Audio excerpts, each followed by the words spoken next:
नमस्कार। आज का जो हमारा टॉपिक है वो मैरिज के विषय में है and people generally ask question about their own और children's marriage.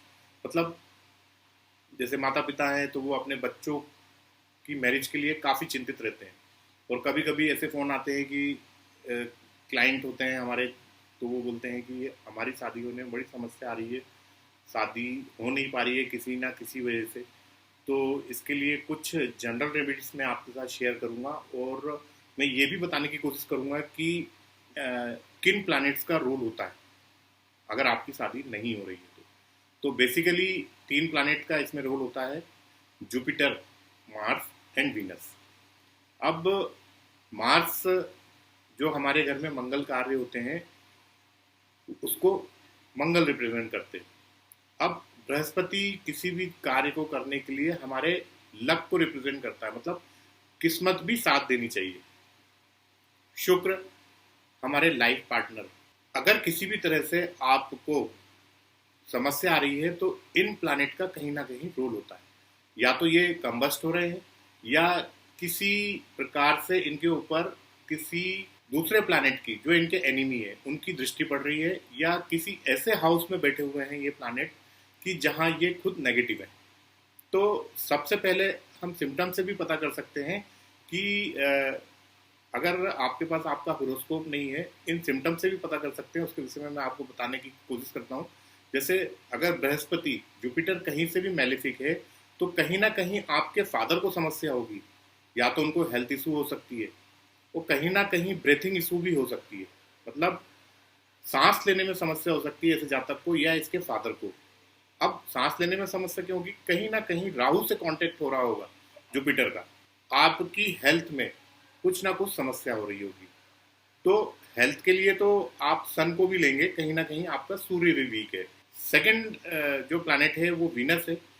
If anyone in your family not married और have delay marriage means Venus is aspected by Saturn. अब शनि की दृष्टि वीनस पे पड़ रही है, तभी कहीं ना कहीं आपके परिवार में मैरिज में डिले हो रहा है या आपकी शादी में, तो इसको भी देखना जरूरी है।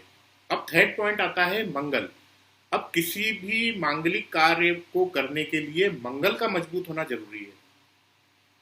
जब तक मंगल मजबूत नहीं है तो आपके घर में मंगल कार्य में समस्या आएगी। तो ये तो हमने 3 प्लैनेट के बारे में आपको बताने की कोशिश करी कि इन 3 प्लैनेट का कैसे रोल होता है। अभी आपके साथ कुछ जनरल रेमेडीज मैं आपके साथ शेयर करता हूँ, इसको फॉलो करिए, डेफिनेटली आपको इससे लाभ मिलेगा।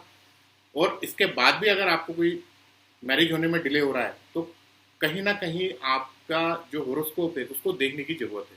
तो डेफिनेटली आप किसी अच्छे एस्ट्रोलॉजर को आप अपना होरोस्कोप दिखा सकते हैं।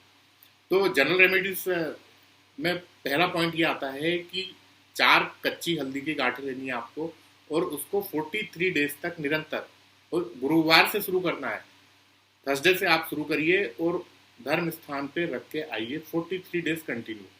गैप एक दिन का भी नहीं होना चाहिए। और धर्म स्थान में सफाई करिए, मतलब mop floor of temple sometime specially in day time. मतलब कोई भी रेमेडी करनी है आपको डे टाइम में करनी है। और जो हल्दी की गांठें वाली रेमेडी है वो आपको सूर्य उदय के समय करनी है, क्योंकि सुबह 6 बजे से 8 बजे तक बृहस्पति की होरा होती है और बृहस्पति की होरा में आपको बृहस्पति की रेमेडी करनी है। डेफिनेटली आपको इससे लाभ मिलेगा। अब थर्ड पॉइंट है, आप गाय को पालक खिलाइए। अब ये भी आप 43 डेज करिए। फर्स्ट यू कैन फॉलो, एक बार में एक ही रेमेडी होगी, 4 हल्दी की गांठें 43 डेज तक आपको धर्म स्थान में रखना है। सेकेंड, मॉप तो आप वैसे कभी भी लगा सकते हैं, और पालक after completion of this remedy हल्दी की गांठ वाली, आप उसको उसके बाद ये रेमेडी चालू करिए, 1-2 दिन 4 दिन का गैप करके गाय को 43 डेज तक पालक खिलाइए और पीपल में जल भी दीजिए। तो डेफिनेटली आप ये रेमेडीज फॉलो करते हैं तो आपको इससे लाभ मिलेगा। आप ये रेमेडी करके देखिए और आपको कोई लाभ मिलता है तो डेफिनेटली आप हमारे कमेंट बॉक्स में जरूर कमेंट करके बताइए। तो दोस्तों आज के टॉपिक में इतना ही।